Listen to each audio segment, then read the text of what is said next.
Wednesday morning to you. Thanks for joining us here on KARE 11 News Now. I'm Alicia Lewis. Let's get to your headlines this morning. New details this morning on another deadly shooting in Minneapolis. Police say this one happened on Lake Street near 17th Avenue South overnight. Investigators say at around 1:50 this morning they were called to that area for gunshots. Officers found a man in his 20s who had been shot. He was rushed to the hospital but died. No arrests have been made.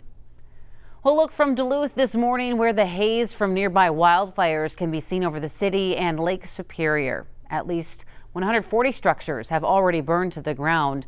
Hundreds of people are evacuated, and overnight the fires continued to spread. The three biggest fires are in St. Louis and Lake counties. Our Michelle Beck has the very latest. Well, hey, this right here is the website officials have directed me to for the latest updates. The Camp House fire alone has amassed nearly 12,000 acres. That's about 9 times the number I got from officials this time yesterday.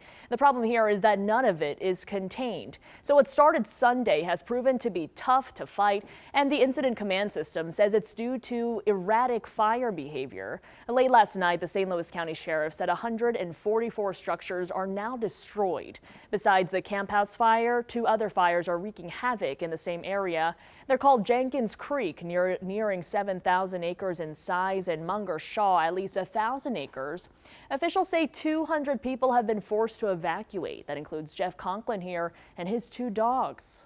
Might have to deal with Red Cross and put these guys in a temporary shelter until we get access to go back into the house. I just hope it gets under control soon and people can get home and they got a home and a cabin to go back to. I mean, they're pretty much at the unknown.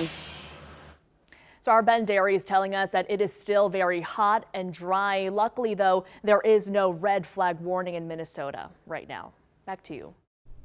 Michelle, thank you. We'll check of Wall Street this morning, where you see the markets in the green at this hour, just hours after a deal temporarily slashing tariffs between the U.S. and China went into effect. The trade agreement between the 2 countries was announced Monday and went into effect at midnight. For 90 days, the U.S. is cutting tariffs on Chinese goods from 145% down to 30%, while China is reducing a 125% tax on American products down to just 10%. President Trump is also cutting down the tax on small goods, impacting shipments from popular stores like Shein and Temu. Meantime, today President Trump is traveling to Qatar after announcing deals in Saudi Arabia and ending sanctions in Syria. The president will meet with the Emir of Qatar amid controversy over the country's offered gift to President Trump, a luxury jumbo jet that's drawing criticism from both sides of the aisle. NBC's Alice Barr has the details. Hi there. President Trump is putting his own stamp on Middle East policy this trip, including declaring that America has no permanent enemies in discussions about Iran, as he focuses on deals and diplomacy.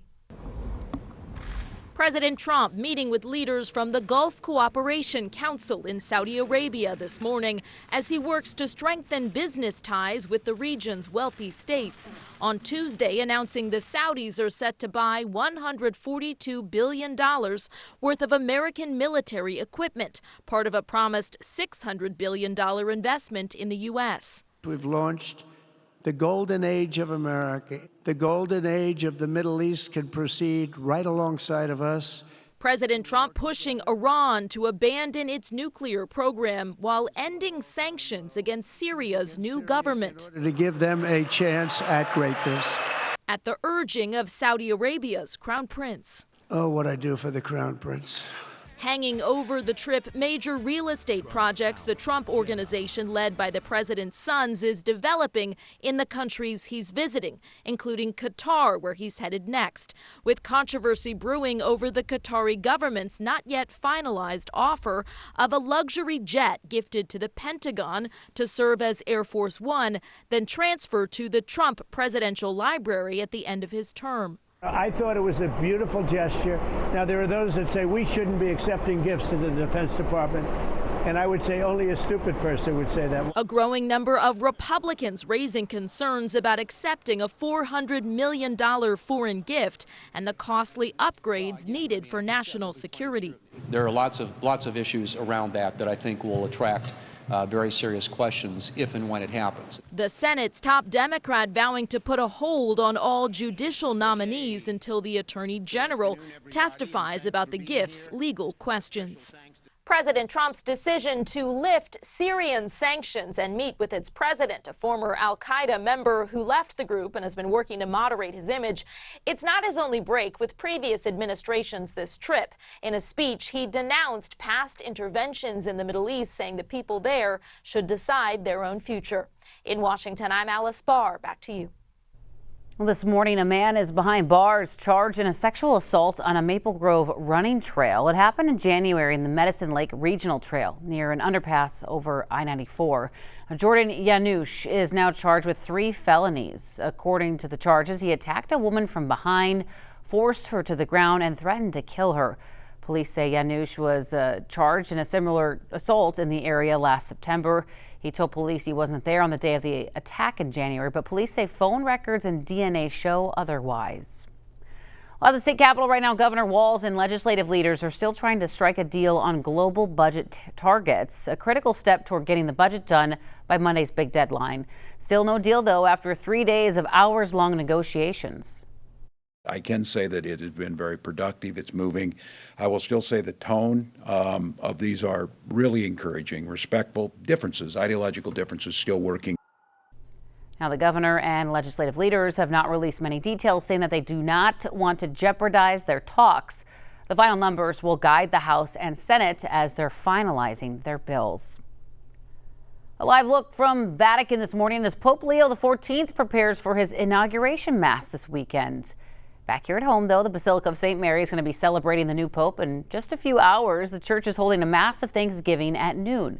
Catholics will gather to pray for Pope Leo and celebrate the new papacy.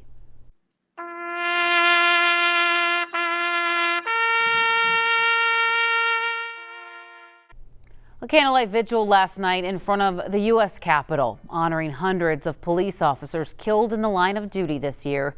Included in the memorial, Minneapolis officer Jamal Mitchell and Burnsville officers Matthew Ruge and Paul Elmstrand. Our Morgan Wolf has been in D.C. the last few days leading up to this vigil. This morning, she has the report. The candlelight vigil in Washington, D.C. was very wet, but also very emotional and touching. 345 officers that died in the line of duty were remembered.